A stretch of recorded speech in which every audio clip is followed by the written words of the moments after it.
nation building begins to a character building. What does that mean? Means we have a better education, or we need to have a better education. Because I do believe nation building begins to a character building. What we have to do? We have to educate our people, especially from those most depressed barangay in our country, especially those mountainous area. Or instead of saying educate those poverty-stricken countrymen, kailangan natin gamitin ang lahat ng resources. We have to use all the resources of the government to educate our people one by one. Educate them to become braver, creative, and productive. That is the only one thing I know to discard the inertia of century, or instead of saying to destroy the pernicious habit of the past. What does that mean? It means we have to educate them to become braver. Not braver to fight in the government, but braver to face in life.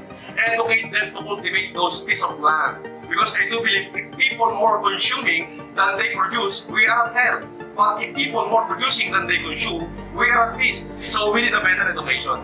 Dapat siguro i-educate natin sila paano palakasin kung ano yung nakasanayan nila. Example, yung mga magsasaka natin. Bakit tayo nag-i-import ng maraming produkto ng agrikultura natin? Bakit? Kasi unang-una higit sa lahat, napakalaki ng lupa natin, napakalaki ng mga malalawak yung lupain natin na hindi natatamnan, nagiging dormant. Kasi tinatamad na yung ibang magsasaka na magsaka. Bakit? Ang mahal-mahal ng abono, ang mahal-mahal ng bini, nagtataasan yung mga presyo ng pataba. Pero ang presyo ng agrikultura natin hindi nagbabago. Minsan, nasisiraan pa o lalo pa umamagsak. Minsan, pinamimigay na. Bakit? Una higit sa lahat, ano ito nakakontrol tayo ng mga malalaking traders. So, ito yung bibigyan ko ng din at bibigyan ko ng pansin, yung ating agrikultura. Higit sa lahat, wala rin tayong tinatawag na agricultural storage. So, magpapasa po tayo ng mga batas kung saan palalakasin natin yung ating agrikultura upang sa ganun matapatan natin ang mga karatig bansa na mayaman sa agrikultura, katulad ng Thailand at ng Vietnam. Kung ito o nagkakamali, ng mga sinaunang panahon, itong Vietnam at Thailand, dito lang nag-aaral sa atin yan para magtanim ng palay, pero ngayon nauusan na tayo. Bakit? Kasi ang hina-hina ng batas natin tungkol sa agrikultura. So yan ang bibigyan natin ng din. Wow. Walang makakapigil sa pagtulong natin sa Pilipinas. Makakaraos din po tayo. Francis Leo Marcos po. Para sa Senado. Para sa tunay na pagbabago.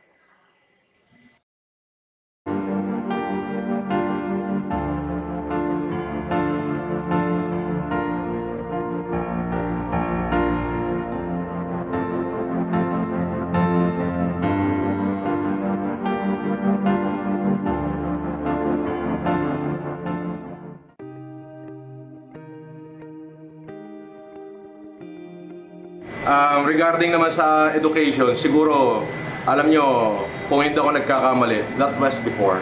Sa aking research at sa pag-aaral ng aking mga kasamahan, magkano ba para mabigyan natin ng libreng edukasyon lahat ng ating kolehiyo sa bansa? 1 billion? 2 billion? 3 billion? Hindi. 15 billion? Magkano ba? Alam nyo po, 15 billion. Mabibigyan natin ng libreng edukasyon lahat ng ating estudyante mula preparatory hanggang sa makapagtapos ng pag-aaral. Ang budget po natin ay 6 na trilyong piso. Yung po yung aking katanungan sa aking sarili. Yung halagang 15 billion, hindi ba natin kayang gumawa ng batas na kung saan lahat na ng ating mga estudyante ay maging libre na ang edukasyon? Itaas natin ang edukasyon. Yun yung sinasabi ko. Yun ho yung lagi kong ini-insist. We need a better education. We have to educate our citizen. Oh my God, what this leader have done to my fellow countrymen. They almost robbed them of dignity. And yet, the Filipino people, some of the citizens of this country is still embracing the lies of those leaders because of ignorance, sanity.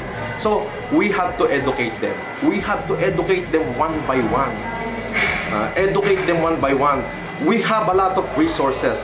Use the resources of the armed forces, the resources of everyone to educate those people, especially yung mga nandun sa bulubundukin.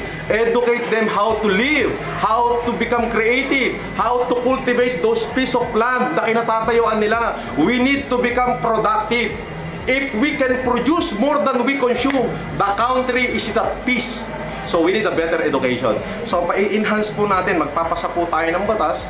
Siyempre, i-enhance natin yung batas tungkol sa edukasyon. Ako na po ang mangunguna para palakasin ang batas ukol sa edukasyon. At nang sa ganun talagang maramdaman ng ating mga mag-aaral na yung kanilang edukasyon ay libre. Hindi lamang sa salita, dapat ito ilagay pati sa gawa.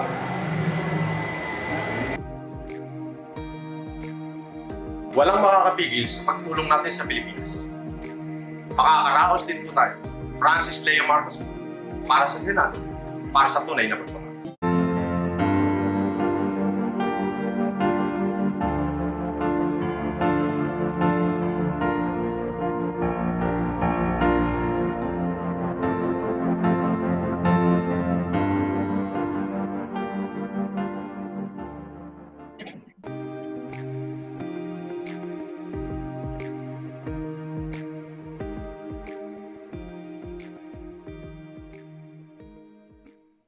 Regarding naman ho dyan sa health natin, pampublikong kalusugan, ang una higit sa lahat,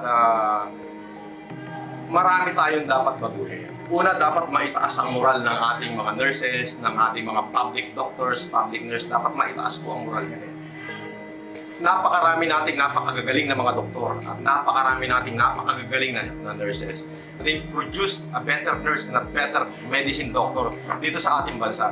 Pero bakit parang nahihirapan tayo? Kasi ang baba-baba ng moral nila.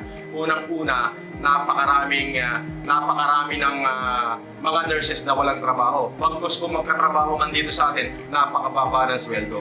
Ang laki-laki po ng budget ng ating gobyerno. Kung hindi po ako nagkakamali, kasi hindi pa po ako sumasalang sa kahit anong politika, pero may idea po ako at nagbabasa ako na ang budget po natin ay 6 na trilyon. Eh maano po ba naman na itaas mo yung sweldo ng ating mga public nurse at saka public doctors?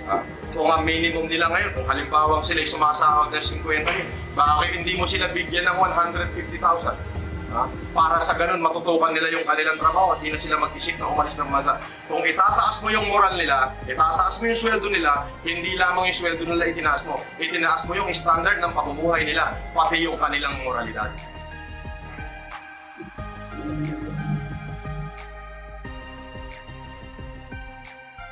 Walang makakapigil sa pagtulong natin sa Pilipinas. Makakaraos din po tayo. Francis Leo Marcos para sa Senado. Para sa tunay na pagpapalagay.